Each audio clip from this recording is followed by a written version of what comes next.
Many years ago, in a dusty corner of Lagos, where tarred roads cracked like broken promises and electricity danced to the tune of NEPA's smooth, there stood a compound that housed more souls than its walls could bear. Number 9 Oke Street wasn't a house, it was an ecosystem, chaotic, vibrant, and suffocating. This compound had more than 12 rooms, all crammed around a central courtyard with a broken well, a communal bathroom that everyone dreaded, and a pit latrine that made grown men weep. The walls were stained with the fingerprints of time, and the iron gate squeaked with every betrayal it witnessed. No one remembered who built the compound or why it was allowed to exist in that form, but it stood, crowded, loud, and painfully alive. Children ran naked with swollen bellies, shouting over one another. Mothers screamed names, curses, and prayers in the same breath. Fathers, when present, sat on broken stools, fanning themselves with unpaid electricity bills. And then there was Agnes. Agnes was a widow in her 50s with a permanent curl and a booming voice that could cuddle Oji. Her room was room 3, but her presence filled the compound like pepper in stew. She sold akara in the mornings and wickedness in the evenings.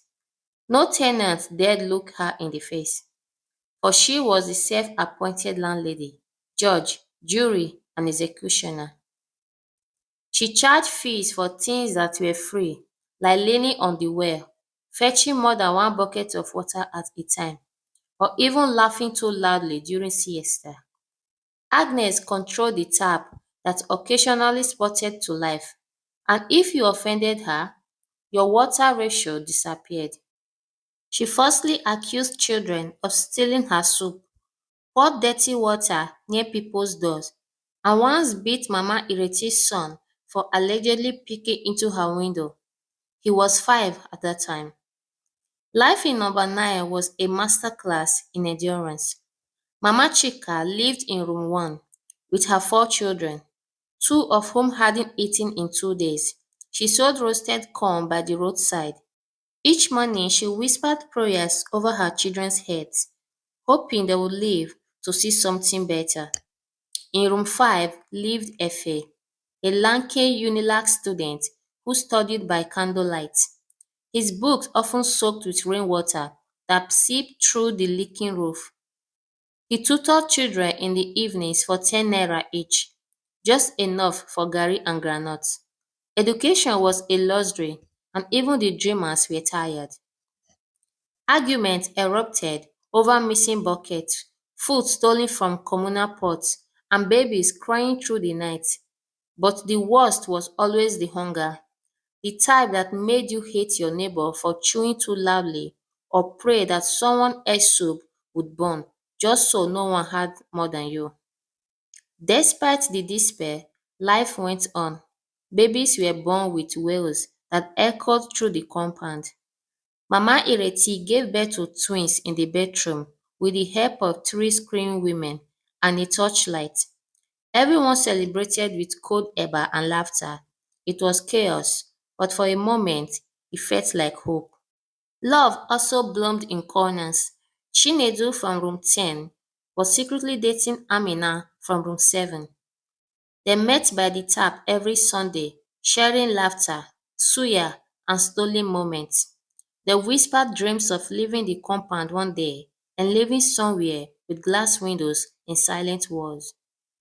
Then came the betrayal that shattered the fragile peace. One evening, as the compound prepared for sleep, wailing pierced the air. Mama Chika's pot of soup, her only food for the next 3 days, had vanished. The pot was found behind Agnes' window, empty. When confronted, Agnes swore on her late husband's grave that she was innocent. But then, young Tolu from room 11 confessed he had seen Agnes taking the pot but was too scared to speak. Agnes flew into a rage, slapped Tolu, and accused him of lying. The compound was thrown into turmoil. Families turned against each other. Mama Ireti accused Mama Nkechi of conspiring with Agnes, and for 2 days, no one spoke to one another. Then, one rainy Tuesday afternoon, a new tenant arrived. He came with 2 suitcases, a quiet smile, and eyes that had seen too much. Ugo, that was all he said when asked his name. He moved into room 12, the one room that had remained mysteriously vacant for 3 years after the former occupant vanished during the EndSARS protest. Ugo was different. He greeted everyone, gave coins to the children, and fixed the broken hinge on the bedroom door without being asked. Within a week, he had repaired the compound gate, unclogged the well, and bought a new water drum for communal use. The tenants were suspicious. No one was that kind without a hidden agenda. Agnes hated him immediately. She accused him of bringing evil city spirits to the compound. She spread rumors that Ugo had been imprisoned for armed robbery, that he was a cultist, that he was cursed. But Ugo ignored her. When children cried, he rocked them. When the generator failed, he rewired it. When Mama Chika fell ill, he took her to a local clinic and paid the bill. Slowly, the compound began to change. Agnes, now losing her grip on power, descended into a new level of madness. She started pouring kerosene on people's laundry. She accused Effie of witchcraft and poured salt around her doorsteps. She screamed at Ugo every morning, sometimes throwing stones at his door. One night, the compound gathered unexpectedly, unscripted. Mama Nkechi, normally timid, told everyone about the time Agnes had stolen her child's baby formula. Effie confessed that Agnes once reported him to SARS, claiming he was a Yahoo boy because he refused her advances. One by one, voices rose, each narrating an unspeakable tale, and Ugo just stood there, arms crossed in silence. When it was all done, he finally spoke. I came here to find peace, but what I found is pain. Pain caused by one person who has forgotten what it means to be human. Immediately, Agnes lunged at him, screaming, eyes wide, but this time no one stopped Ugo from stepping aside. She fell, not from the push of his hands, but from the weight of her own rage. The days that followed were not as before. The compound didn't throw Agnes out. She stayed, but she was no longer feared. People ignored her, like a bad smell you can't place but choose to live with. She sat by her window every day, muttering to herself. Ugo didn't stay long either. He left after a few months, leaving behind a repaired well, a compound saving box for emergencies, and a phone number that no one dared to call. Things didn't become perfect overnight, but the compound fell rhythm. People shared food, children laughed more. Efe got a scholarship. Mama Chika opened a small food store with the help from a microloan Ugo had secretly arranged. And once in a while, someone would say, remember when Agnes used to terrorize this place? And another would answer, until real madness moved in. Agnes, once the roaring lioness of number 9 Oak Street, had now become a shell of whisper and empty stares. She rarely left her room, and when she did, she spoke to the shadows on the wall, calling names no one recognized. Perhaps people from a life before bitterness consumed her. But number 9 wasn't the kind of place that allowed anyone to simply fade away. Life had to be lived loudly, painfully, and in full view of everyone else. The compound began to heal in layers. Mama Ireti organized evening Bible studies by torchlight. Chinedu and Amina got engaged right there in the courtyard, using a rubber band as a ring. They danced as another tenant clapped in joy, the kind that comes from surviving together. but the wounds Agnes left weren't easily forgotten. Even in her silence, fear lingered. Children were still told, "Don't play near room 3," and adults still locked their pots at night.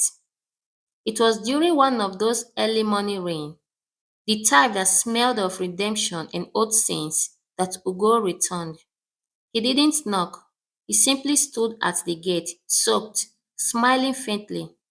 A child screamed his name, and in seconds, the compound erupted. Children hugged his legs, mothers cried. Efe ran out in torn boxers and grabbed him in a bear hug. "What are you doing back?" Mama Nkechi asked, eyes shining. "I forgot my piece here," Ugo said, his voice soft, "and maybe a little unfinished business." He moved back into room 12, which had remained locked since he left. That same week, the pit latrine finally collapsed, a sign from God, some said, and with his help, the compound dug a new, cleaner one. He brought carpenters who patched the leaky roofs, even organized a Saturday clean-up with jollof rice as motivation. But as things grew brighter, Agnes grew darker. She no longer yelled, but her eyes followed Ugo, burning. One night, she stood by his door for hours, whispering something in a language no one understood. People said it was jazz, others said madness. Only Ugo didn't seem shaken.